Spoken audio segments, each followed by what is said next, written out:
देशांतर्गत बाजारपेठांमध्ये लाल कांद्याची आवक वाढल्यामुळे नाशिकच्या बाजारपेठांमध्ये लाल कांद्याचे दर हे प्रचंड कोसळले आहेत. लासलगाव पाठोपाठ कृषी उत्पन्न बाजार समिती येवला येथे देखील लाल कांद्याचे दर कोसळले असून येवल्यात कांद्याचे दर 1100 ते 1200 पर्यंत खाली आल्याने संतप्त झालेल्या छावा क्रांतिकारी संघटना तसेच कांदा उत्पादक शेतकरी सकाळ सत्रातील कांदा लिलाव बंद पाडत रास्ता रोको आंदोलन केले. सुमारे 1 तासापासून हे रास्ता रोको आंदोलन सुरू होते. पोलिसांना यानंतर निवेदन देण्यात आले.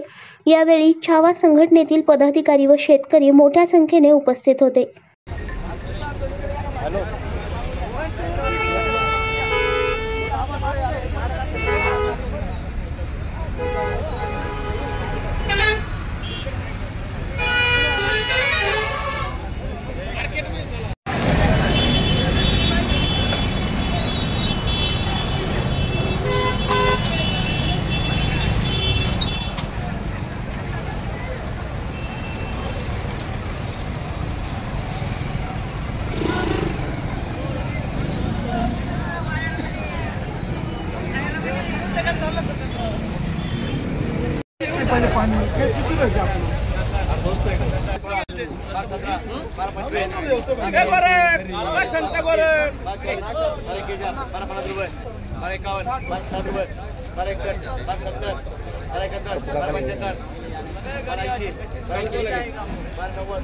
गाड़ी लगा मार्केट के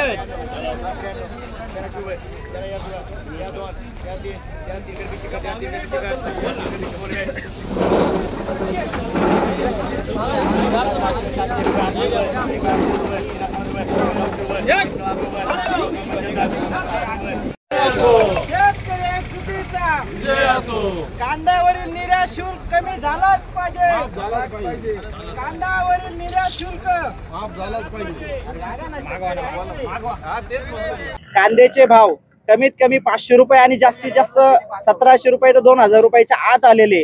गेल्या 10 दिवसापूर्वी कांद्याचे भाव 5 ते 6000 रुपये होते आणि आजच्या स्थितीला वारंवार कांद्याचे भाव कमी होत आहे. केंद्र व राज्य सरकार याकडे गांभीर्याने लक्ष देत नाही.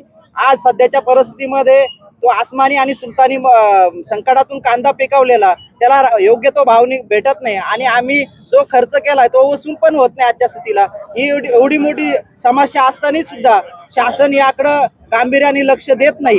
तरी आज आम्ही हा रस्ता रोको प्रमुख करण्याचं कारण म्हणजे आमच्या आज जो कांद्यावरती 20% निर्यात शुल्क लावलेलं आहे तो तात्काळ कमी करावा.